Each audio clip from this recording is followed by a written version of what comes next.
அதிக கடன் சுமையை சமாளிக்குமா அமெரிக்கா? வாங்க இந்த பதிவில் நம்ம அமெரிக்காவுடைய வர்த்தகத்தை பற்றி பார்ப்போம். அதனுடைய வீழ்ச்சியின் காரணமாக, அமெரிக்க வர்த்தகத்தின் தொய்வு காரணமாக இந்தியாவில் இருக்கக்கூடிய மற்ற நண்பர்களுக்கும் மற்ற நாடுகளுக்கும் என்ன வர்த்தகத்தில் என்ன மாதிரியான பாதிப்புகள் ஏற்படுது என்பது பற்றி தான் இந்த கருத்தாய்வு. நண்பர்களே, நான் உங்கள் அன்பன் ஜெயராமன். இந்த பதிவு ஒரு பிஸ்னஸ் கம்யூனிட்டியில் இருக்கிறவங்களும் சரி, வேலைவாய்ப்பை நாடி இருக்கிறவர்களும் சரி, மேல் படிப்புக்கு என்ன பண்ணலாம் என்று நினைப்பவர்களுக்கும் சரி, பட்டப்படிப்புக்கு எம்எஸ் பண்ணி படிக்கிறதுக்கு அமெரிக்கா போகணும்னு நினைக்கிற குழந்தைகளுக்கும் சரி, இவர்கள் அனைவருக்குமே நிச்சயமாக ஒரு அலர்ட்டாக இருக்கும் என்றது நான் நம்புகிறேன். இதை கவனமாக கேளுங்க, முழுமையாக கேளுங்க. இதில் சில முக்கியமான குறிப்புகள் நான் எடுத்திருக்கிறேன். கடந்த 2-3 வருடங்களாக நான் செய்த ஒரு ஆராய்ச்சியின் விளைவாக இந்த பதிவை நான் உங்களுக்கு சமர்ப்பிக்கின்றேன். வாங்க இந்த பதிவுக்குள்ள போகலாம். அமெரிக்கா கடன் சுமையை சமாளிக்குமா? எவ்வளவு டெட் என்று சொல்லக்கூடிய அந்த கடன் சுமை இன்று ஏப்ரல் 19, 2025 ஈஸ்டர் பண்டிகையில் திளைத்திருக்கக்கூடிய அமெரிக்க நாட்டினர் கடன் எவ்வளவு தெரியுமா? சொன்னால் திகைச்சு போயிடுவீங்க. $33.5 ட்ரில்லியன். 1 ட்ரில்லியன்னா 1000 பில்லியன். இப்பொழுது $33.5 பில்லியன், $5 ட்ரில்லியன் கடன் சுமையை வைத்துக்கொண்டு அமெரிக்கா திணறிக் கொண்டிருக்கிறது. அதிபர் ட்ரம்பின் அதிரடி நடவடிக்கைகளுக்கு மக்கள் பலியாகி கொண்டிருக்கின்றனர். அவங்க நாட்டு மக்களே தாங்க. இது இன்னும் தெளிவாக சொல்லணும்னா, ஒவ்வொரு நாளுமே அதிபர் ட்ரம்ப் அவர்கள் எக்ஸிக்யூட்டிவ் ஆர்டர்ஸை லெஃப்ட் அண்ட் ரைட்டு கொடுத்துக்கிட்டே இருக்காருங்க. இதெல்லாம் ரொம்ப ஆராய்ச்சி செய்து காங்கிரஸில் பேசி அவர்களுடைய பாராளுமன்றத்தில் நிறைவேற்றக்கூடிய சட்டத்திட்டங்களை ஒரு நியம விதிக்கு உட்படாமல் கான்ஸ்டிடியூஷனே உடைக்கிறார் போல் இவர் அதை மாற்றிக்கொண்டிருக்கிறார். அவர் ஒரு பிஸ்னஸ்மேன். அதாவது இதெல்லாம் சரி பண்ணணும், ஒரு 60 நாள் சரி பண்ண முடியுமா என்று பல சிந்தனைகளும் ஆராய்ச்சின்னு இருக்கிறார். இப்போது நல்லா கவனமாக கேளுங்க. வரவு அவங்களுக்கு இவ்வளவு இன்கம் கிடையாதுங்க. அது இப்போ செலவு, அதுக்கு மேலே இன்ட்ரெஸ்ட் போயிட்டே இருக்குது. ரொம்ப எளிமையாக சொல்லணும்னா, என்எஸ் கிருஷ்ணன் ஒரு பாட்டு பாடியிருப்பார்.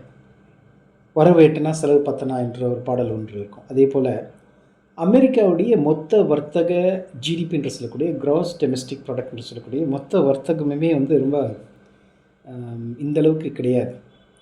அவங்க ட்ரேட் டெஃபிசிட், ஒரு பற்றாக்குறை.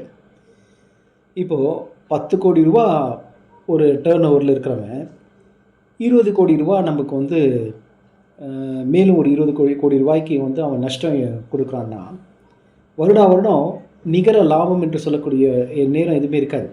அவர்களுடைய பேலன்ஸ் ஷீட்டை பார்க்கும்பொழுது -10 இருக்கும். 10 கோடி இன்வெஸ்ட் பண்ணியிருக்கேன், 20 கோடி லாஸ் அப்படின்னு -10 போயிட்டுருக்கு. இப்படியே போயிட்டுருக்கும். ஸோ இவர்கள் மேலும் மேலும் மேலும் மேலும் அந்த கடனை வாங்கி 1922 அதுக்கப்புறம் சில விஷயங்களை பண்ணாங்க. டாலர் வேல்யூ இன்க்ரீஸ் பண்ணி, நிக்சன் என்று சொல்லக்கூடிய ஒரு பிரசிடெண்ட் டாலருக்கும் பணத்துக்கும் சம்மந்தம் இல்லை அப்படிங்கிற அந்த டாலர் பேக்டு கரன்சி எடுத்து 72களில் அதை மாற்றிட்டார். அதனால் அவங்க ஃப்ரீயாக பணத்தை ஜென்ரேட் பண்ணிகிட்டே இருக்காங்க. நிறைய பேர் கேள்வி கேட்டிருப்பீங்க, பணம் என்னங்க ஒரு பேப்பர் தாங்க, டாலர் அச்சடிக்கிறதுக்கு பிரிண்ட் செலவு ஒரு பேப்பருக்கு ஒரு 2 சென்ட் 3 சென்ட் ஆகுங்க, அது மட்டும் அச்சடிக்க வேண்டியதானே. பட் அதுக்கு நிகராக சில அசெட் அதை பேக்கிங் இருக்கணும். அந்த டீலிங் பண்ணதுனால, கோல்டு பேக்கிங் இல்லாதனால அவங்க எவ்வளோ பணத்தை அச்சடிக்கணும்னு அப்படின்ட்டு அச்சடித்து வச்சுட்டாங்க. அதுக்கு பேர் லெவரேஜிங் சொல்லுவாங்க. அதாவது லெவரேஜிங்னா எவ்வளோ பணம் வேணாலும் உங்களுக்கு கொடுத்தாங்க, மக்கள்கிட்ட கொடுத்தாங்க. ஃபெட்ரல் ரிசர்வ் என்று சொல்லக்கூடிய அந்த அமைப்பு, நம்ம ஆர்பிஐ மாதிரி இருக்கக்கூடிய அந்த அமைப்பு, மக்கள்கிட்ட பணப்புழக்கம் இருக்கட்டும் என்று சொல்லக்கூடிய நேரத்தில் இந்த 70களிலேருந்து ஆரம்பித்து நிறைய குறைந்த வட்டிக்கு வீடுகள்லாம் 2% தாங்க வட்டி. 90s நானும் அங்கே இருந்திருக்கேன். அப்போல்லாம் ஒரு 1.5% to 2% தான் வட்டி இருந்துச்சு வீட்டு கடன். அதனால் என்ன ஆச்சுன்னு பார்த்தீங்கன்னா, நாளடைவில் பணம் அதிகமாக ஆச்சு. பணப்புழக்கம் நல்லது தான், கேஷ் ஃப்ளோ ஒரு நாட்டுக்கு நன்று தான். ஆனால் அளவுக்கு அதிகமாக கேஷ் ஃப்ளோ வந்தால் பொருளுடைய விலை ஏறும். அதுதான் இன்ஃப்ளேஷன். இப்போது இதெல்லாம் ஒரு எக்கனாமி சார்ந்த ஒரு தத்துவம் தான் இது. நீங்கள் புரிஞ்சுக்கணுன்னா, சரியாக புரிஞ்சுக்கணுன்னா ரொம்ப எளிமையாக புரிஞ்சுக்கலாம். ஒரு வீட்டில் வீட்டில் குடும்பத் தலைவர் ₹1,00,000 மாதம் சம்பாதிக்கிறாரு. கடன் தொல்லையெல்லாம் ஆயிடுச்சு. 1,50,000 கடன் மாதம் மாதம். வருஷ கடைசியில் நிகர லாபம் என்னன்னு பார்க்கும்போது 12 லட்ச ரூபா இன்கம் காமிக்கிறாரு. மேற்கொண்டு 6 லட்ச ரூபா செலவு பண்ணியிருக்காரு. அப்போ அவருக்கு 1,50,000 லட்ச ரூபா செலவு பண்ணியிருக்காரு இல்லைங்களா? அப்போ அந்த 50,000 கடன் ஆயிடுச்சு மாதம் மாதம். 6 லட்ச ரூபா கடன். இதே போல் தான் அமெரிக்கா என்ன பண்ணியிருக்காங்க, பணப்புழக்கத்தை அதிகமாக பிரிண்ட் பண்ணி கடன் பத்திரங்களை எல்லாம் வந்து மற்ற நாடுகளுக்கு விநியோகிக்குது. ஜப்பான் போன்ற நாடுகள், சைனா போன்ற நாடுகளுக்கெல்லாம் அந்த கடனை வந்து டிஸ்ட்ரிபியூட் பண்ணிட்டாங்க. அதனால் வந்து ஒரு ரொட்டேஷனில் ஒரு மாதிரி நாடு போயிட்டே இருந்துச்சு. இன்றைக்கி என்னென்னா, அந்த டிஃப்ளெக்ஷன் பாயிண்ட்டுன்னு சொல்லக்கூடிய கடன் சுமை வந்து இப்போ வந்து உங்களுக்கு முதலை மூழ்கிடுன்னு சொல்லுவாங்கள்ல. நீங்கள் வந்து 1 லட்ச ரூபா நீங்கள் பணம் சம்பாதிக்கிறீங்க, இல்லை ஒரு கோல்டை வச்சு கடன் வாங்குறீங்க. அந்த கோல்டுடைய மதிப்பு 1 லட்ச ரூபா வச்சுக்கோங்க. கடன் வந்து வட்டி கட்டி கட்டி கட்டி அது 1 லட்ச ரூபா ஆச்சுன்னா மூழ்கிடுதுன்னு சொல்கிறோம்ல. இப்போ அதே நிலவரம் தாங்க அமெரிக்காவில். மொத்த நாடுமே என்ன ஆயிடுச்சுன்னு பார்த்தீங்கன்னா, கடன் கடன் கடன் அந்த வட்டியை மேலே மேலே போயிட்டு இன்னொரு முக்கியமான தகவல் சொல்லணும். 33.5 ட்ரில்லியன் என்று சொன்னோம் இல்லையா, மொத்த கடன், இந்த நாட்டினுடைய கடன். இது வந்து கிட்டத்தட்ட ஒரு வருடத்துக்கு 1 ட்ரில்லியன் ஏறிட்டே போகுது. ஒரு மாதத்துக்கு $100 பில்லியன் வந்து அவர்களுக்கு வந்து வட்டியில் மட்டும் போயிட்டுருக்கு.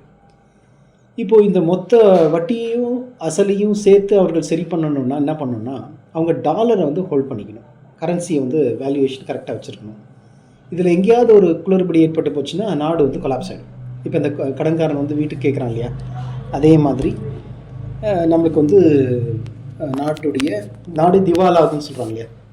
சில வருடங்களுக்கு முன்பு சவுத் ஆஃப்ரிக்கா வந்து பிரச்சனையை சந்திச்சுது. இது போன்ற பல நாடுகள், ஸ்ரீலங்காவில் திவாலாச்சு இல்லைங்களா. அது மாதிரி ஒரு பிஸ்னஸ் திவால் ஆகிப்போச்சு அப்படின்னு சொல்கிறல, அது மாதிரி இப்போ ஒரு நாடே திவால் ஆகிப்போச்சுன்னு என்ன அப்படின்ட்டு. இது வந்து ஒரு பெரிய அதிர்ச்சிக்குள்ளான விஷயங்க. அமெரிக்கா என்கின்ற வல்லரசு, இவ்வளோ பெரிய கண்ட்ரி, அனைத்து டெக்னாலஜிலையும் இவ்வளோ லேட்டஸ்ட்டாக வச்சுட்டு ஒரு அடிப்படையில் ஏன் தவறு பண்ணாங்க? அதுக்கு காரணம் இருக்குங்க.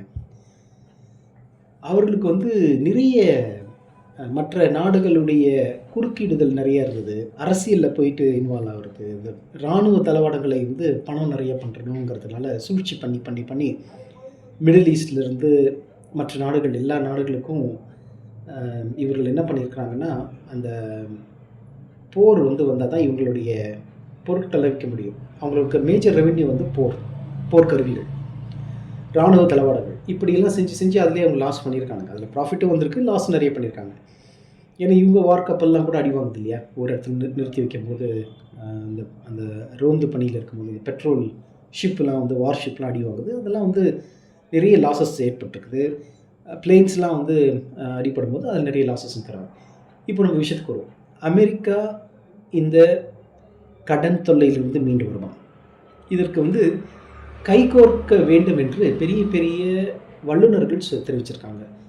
என்னுடைய குருநாதர் வந்து ரே டாலியோ அவர்கள், இந்த ஃபைனான்ஷியல் குரு என்று சொல்லக்கூடிய ரே டாலியோ அவர்கள் சொன்ன ஒரு அற்புதமான விஷயங்கள் வந்து, ஒவ்வொரு 250 வருடங்களுக்கு ஒரு முறை வல்லரசுகள் மீண்டும் பல சைக்கிள்ஸ் வரும் என்று சொல்லியிருக்காரு. அப்போ இந்த கட்டத்தில் அமெரிக்கா தோற்கும் தான் சொல்லியிருக்காரு. அமெரிக்காவில் மீண்டு வர முடியாது, இங்கே இருக்கக்கூடிய அமைப்புகள், அரசியல் அமைப்புகள்லாம் சீர்கேடு ஏற்படும், ஒரு பொலிட்டிக்கல் அன்ரெஸ்ட் ஏற்படும், சிவில் அன்ரெஸ்ட் ஏற்படும். இது மாதிரி ஒரு பெரிய பயங்கரமான விஷயங்கள்லாம் சொல்லியிருக்காரு. ஒரு நாடு எப்படி 250 வருடங்களுக்கு முன்பு இருந்துச்சோ, இது கிரேட்டு டிப்ரெஷனுக்கு கம்பேர் பண்ணுறாருங்க. 1921 சாப்பாட்டுக்கே வழி இல்லாமல் ஒரு பிரெட்டுக்காக வந்து லைனில் நிற்பாங்க அமெரிக்கர்கள். ஸோ அந்த மாதிரி காலகட்டத்தில் எப்படி மறுபடியும் லேபர்ஸ்லாம் வந்தாங்களோ அந்த மாதிரி நிலைமைக்கு போகக்கூடிய வாய்ப்பு இருக்குது என்று கூடிய ஒரு திடுக்கிடும் தகவலை ரே டாலியோ அவர்கள் சொல்லியிருக்கிறாரு. ஜிம் ராஜர்ஸ் என்று சொல்லக்கூடிய ஒரு பெரிய ஃபினான்ஷியல் அனலிஸ்ட், இவர்கள்லாம் வந்து பெரிய ஃபண்ட் மேனேஜர்ஸ், இவங்கெல்லாம் வந்து பல 1000 கோடி ரூபாய்க்கு வந்து தொழிலதிபர்கள். இவர்கள் வந்து ஃபண்ட் ஹவுசஸ் மேனேஜ் பண்ணுறோம். இவங்களுடைய தகவல் இப்படி இருக்குது. சரி, ஒரு பக்கம் வணிகத்துறையில் வந்து இவ்வளோ பெரிய வீழ்ச்சி ஏற்படும் என்று பார்ப்போம். இன்னொரு பக்கம் வந்து சிவில் அன்ரெஸ்ட், அது ரொம்ப வந்து ஒரு டேஞ்சரஸான விஷயங்க. அதாவது நமது குழந்தைகள்லாம் இந்தியாவிலேருந்து போய் மேற்படிப்பு படிக்கிறதுக்காக போகிறாங்க. பல கோடி ரூபாய் செலவு செய்து அங்கே படிக்க வச்சுருக்காங்க. சில பேர் வந்து டெம்பரரி வீசா என்று சொல்லக்கூடிய H1B வீசாவில் இருக்காங்க. எக்ஸிக்யூட்டிவ் ஆர்டர்னு சொன்னேன் இல்லையா, அது ஒன்றும் இல்லைங்க. வீசா இருக்கிற வரைக்கும் தான் அங்கே இருக்க முடியும், ஓவர் ஸ்டே பண்ண முடியாது. H1B வீசாவுடைய அந்த நிர்ணயம் பண்ணி வச்சுருக்கிறாரு. அதனால் இனிமேல் வந்து வருங்காலங்களில் ஒரு பெரிய மாற்றம் ஏற்பட்டாலே ஒழிய அந்த நாட்டில் வந்து முன்ன மாதிரி நம்ம படிக்கிறதுக்கோ இல்லை வேலை செய்வதற்கோ போவதற்கு ஏதுவாக இல்லை. இதற்கான மற்ற ஆப்ஷன்ஸை நீங்கள் கொஞ்சம் யோசிக்கணும். ஸோ இது குறிப்பாக நான் சொல்ல விரும்புகிறது என்னென்னா, ஏற்கனவே வெளிநாடுகளுக்கு சென்று அங்கே செட்டிலான சிட்டிசன்ஸ்க்கு பொறுத்த வரைக்கும் அவர்களுக்கு பிரச்சனை இல்லை. ஆனால் சிட்டிசன்ஸ் அல்லாது H1Bலையும் க்ரீன் கார்டுக்காக வெயிட் பண்ணிகிட்ருக்காங்க. நிச்சயமாக வந்து பல மற்ற ஆப்ஷன்ஸை அவங்க கொஞ்சம் செலக்ட் பண்ணி வச்சுக்கணும். ஏன்னா 60 நாள் தான் டைம் இருக்குது என்று சொல்லும்போது என்ன பண்ண முடியும்? காரை விற்கணும், வீட்டை விற்கணும், அந்த வீட்டுக்கு சரியான ஒரு வருமானம் வரணும், அதுக்கு வேல்யூ வேறு கம்மியாகிட்டே வருது. ஸோ இதெல்லாம் அவங்க முன்னாடியே ப்ரீ பிளான் வச்சிடணும். இப்போ லாஸ்ட் மினிட்ல போய் கஷ்டப்படக்கூடாது. அப்புறம் பசங்களை போயிட்டு காலேஜில் பெரிய இன்ஜினியரிங் பெரிய பெரிய படிக்க வச்சுருப்பாங்க. அப்போ அவங்களுக்கு எப்படி விசாவை வந்து டிபெண்டன்சி விசாலேருந்து F1 விசா வாங்குறது, ஸ்டூடெண்ட் விசா வாங்குறது என்று முயற்சி பண்ணோம். ஸோ என்னை பொறுத்த வரையிலும் நான் இன்ஜினியரிங் படித்த ஒரு கிராஜுவேட் தான். ஆனால் நான் முக்கியமாக சொல்ல விரும்புகிறது ஆர்டிஃபிஷியல் இன்டெலிஜென்ஸ் என்று சொல்லக்கூடிய நுண் அறிவு. இது வந்து கொஞ்சம் கொஞ்சமாக பிக்கப் ஆகிட்டே வருது. ஒரு உண்மையை சொல்லணுன்னா பாருங்கள், நம்ம சுயமாக படிக்கிறது தாங்க மனசில் இருக்கும். இன்ஜினியரிங்லாம் வந்து ஒரு 20 வருடத்துக்கு பின்தங்கி தான் இருக்குது. இன்ஜினியரிங் கல்லூரியில் சொல்லிக் கொடுக்கக்கூடிய பாடத்திட்டங்கள் இண்டஸ்ட்ரியில் இருக்கக்கூடிய, நானும் ஹையரிங் மேனேஜராக நான் ஹையரிங் பண்ணிகிட்ருக்கேன். எங்கள் கம்பெனிக்கு வர்த்தகத்துக்கு தேவையான வல்லுநர்களை நான் வந்து தேர்வு செய்யும் பொழுது சில டெஸ்ட் வைப்போம். அதில் இன்ஜினியரிங் படித்த பிள்ளைகள்லாம் நிறைய சரியாக பண்ணுறதில்ல. அதே மாதிரி குறைவாக படிச்சிருக்கிறவங்க, நிறைய எக்ஸ்பீரியன்ஸ் வாங்கியிருக்கிறவங்க நிறைய நல்லா பண்ணிகிட்ருக்காங்க. அது மாதிரி நம்ம என்ன சொல்ல வரேன்னா, அப்படியே வாரி இறைச்சி பணத்தை கொட்டி ஒரு யூனிவர்சிட்டியில் போய் சேர்த்தா தான் பிள்ளைகள் படிக்கும். அதெல்லாம் வந்து 90களில் நடந்த கதை.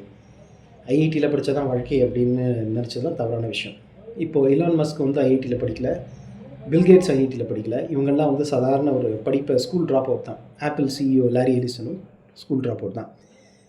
நீங்கள் இருக்கக்கூடிய இடத்துல என்ன சுய தொழில் பண்ணலாம், சிறு தொழில் பண்ணலாம், நீங்கள் என்ன இன்னோவேஷன் என்ன பண்ணலாம் அப்படின்னு யோசிங்க. உங்களுக்கு வந்து ஹார்வர்டில் படிக்கணும்னு ஆசை இருந்தால் ஆன்லைனில் சர்டிஃபிகேஷன் கோர்சஸ்லாம் இருக்குது. இப்போ வந்து ஒரு பைத்தன் ப்ரோக்ராமிங், ஒரு ஸ்கில் பேஸ்டு லேர்னிங் தான் இனிமேல் வரப்போகுது. இப்போ உங்களுக்கு வந்து ஃப்ரீலான்ஸ் போன்ற ஆப்ஷன்ஸ்லாம் வரப்போகுது.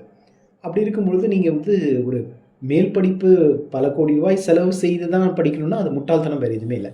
அந்த பணத்தை மீட்டெடுப்பதற்கு வந்து கடன் சுமை வந்து அதிகமாகிடும். அது தயவு செய்து நான் சொல்லுவது என்னவென்றால், உங்கள் சர்க்கிளில் எது ஈஸி, செலவில்லாமல் எதை படிக்க முடியும், நம்ம வாழ்க்கை கரியர் எப்படி இருக்க போகுது என்று நீங்கள் நினச்சிக்கோங்க. அமெரிக்கன் ட்ரீம் என்று சொல்லக்கூடிய அந்த கனவு உலகம் இன்று கப்பல் கவிழ்ந்தாற் போல் அவர்களுடைய சிக்கலான பொருளாதார சூழ்நிலையில் ஒரு மாலுமி பிரசிடெண்ட் என்ன செய்வது என்று தெரியாமல் திக்கு முக்காடி கொண்டிருக்கிறார் என்று சொன்னால் அது மிகையாகாது. நான் பார்த்த அமெரிக்கா என்கின்ற ஒரு மாபெரும் நாடு இன்று ஒரு சிறிய கரும்புள்ளியாக இந்த உலகத்தில் கண்களுக்கு அப்பால் பல மைல் தூரத்தில் அது மறைந்து கொண்டிருப்பது எனக்கு நன்றாக தெரிந்து கொள்கிறது. அதனால் இது கண்டிப்பாக மற்ற நாடுகள், சைனாவோ இல்லை இந்தியா போன்ற நாடுகளோ மேலே வல்லரசாக வர்றதுக்கான வழி இருக்குது என்று நான் சொல்லவில்லை. பெரிய பெரிய எக்கனாமிஸ்ட் சொல்லிகிட்டு இருக்கிறாங்க. அதனால் இன்வெஸ்ட் பண்ணுறவங்க, அமெரிக்காவை சார்ந்து ஜாப்ஸில் இருக்க போகிறவங்க ரொம்ப கவனமாக இருங்க. அடுத்த 6 மாதத்துக்குள்ளாகவே டிப்ரெஷன் வந்துருச்சுன்னா, குறிப்பாக ஒரு நவம்பர் டிசம்பரில் வந்து அமெரிக்காவுடைய பொருளாதார வீழ்ச்சி ஏற்படக்கூடிய நேரமாக இருக்குன்ற நான் என்னுடைய கருத்தை தெரிவிக்கிறேன். அன்ஃபார்ச்சுனேட்லி அதை வந்து நம்ம எப்படி ஃபேஸ் பண்ணணும், ஒரு 6 மாதத்திற்கு 1 வருடத்திற்கு நாம் வந்து ஜாப் இல்லாமல் எப்படி செக்யூராக இருக்க முடியும், குறைந்த செலவு செய்யுங்க, வருமானத்தை வந்து கரெக்டாக சேவிங்ஸில் வச்சுக்கோங்க, ஒரு சேஃபான கவர்மெண்ட் சேவிங்ஸில் வச்சுக்கோங்க, கார் செலவுலாம் ரொம்ப பண்ணாதீங்க, பெட்ரோல் செலவுலாம் ரொம்ப பண்ணாதீங்க, கூடுமான விலையும் நீங்கள் சைக்கிளிங்லாம் பண்ணால் ஒரு நல்ல எக்ஸசைஸாக இருக்கும். இப்படி வந்து ஒரு வருடத்துக்கான ஸ்டாக்கை வச்சுக்கோங்க. அமெரிக்காவில் இருக்கிறவர்கள் இருக்கிற வரைக்கும் வேலையை வச்சுக்கோங்க, தக்க வச்சுக்கோங்க.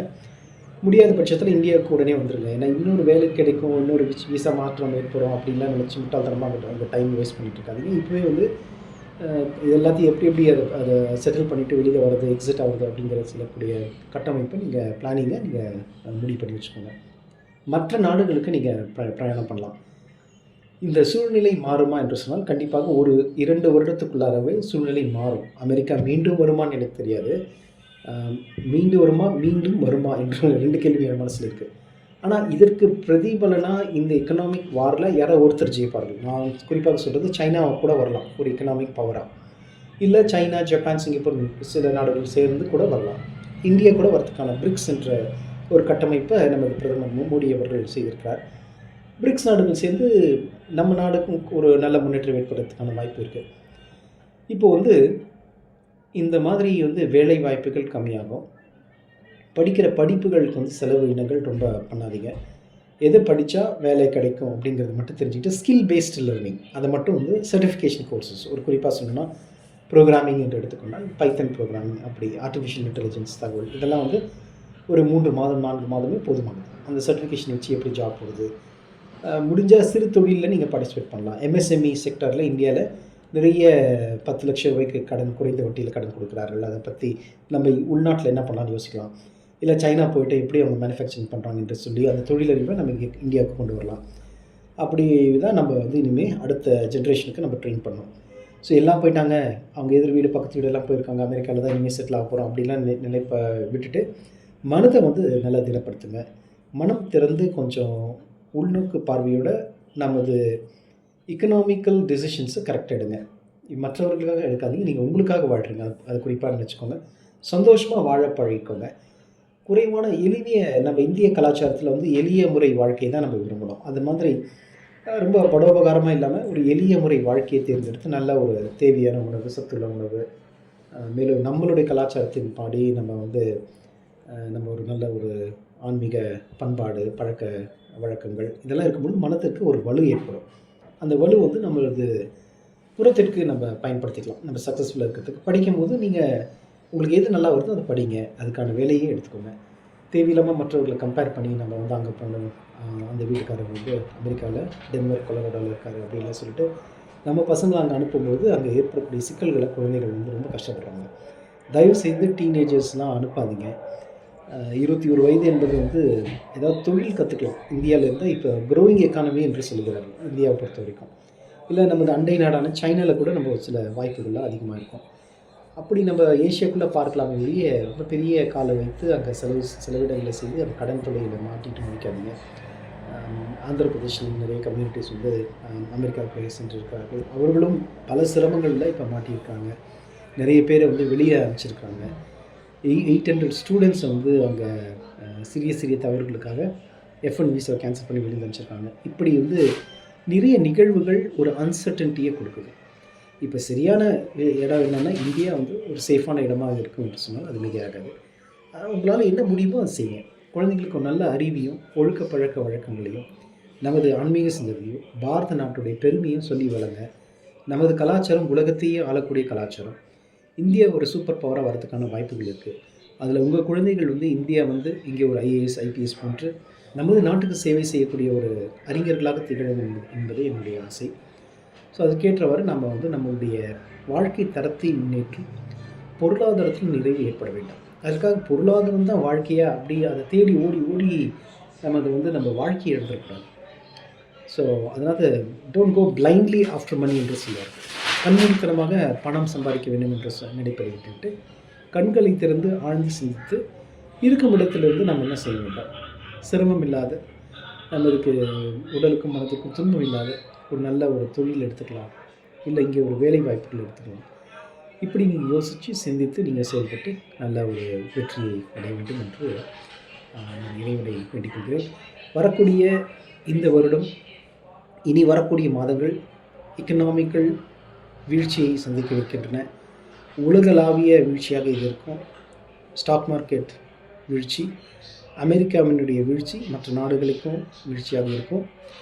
அதை வந்து நாம் கொஞ்சம் அமைதியான மனநிலையில் கொஞ்சம் அதை பார்த்து அதுக்கு ஏற்ற மாதிரி சில பிஸ்னஸ் டாக்டிக்ஸை கையாண்டு எக்கனாமிக்கல் பிளானிங் பண்ணி சேவிங்ஸ்லாம் கரெக்டாக வச்சுட்டு கொஞ்சம் நீங்கள் சேஃபாக கொஞ்சம் கேர்ஃபுல்லாக நீங்கள் மூவ் பண்ணுங்கள்.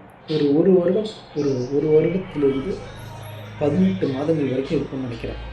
இந்த சுச்சுவேஷனில் சரியாக நீங்கள் மேனேஜ் பண்ணிட்டீங்கன்னா இது ஒரு கோவிட் க்ரைசிஸ் மாதிரி ஒரு எக்கனாமிக்கல் க்ரைசிஸாக இருக்கும்.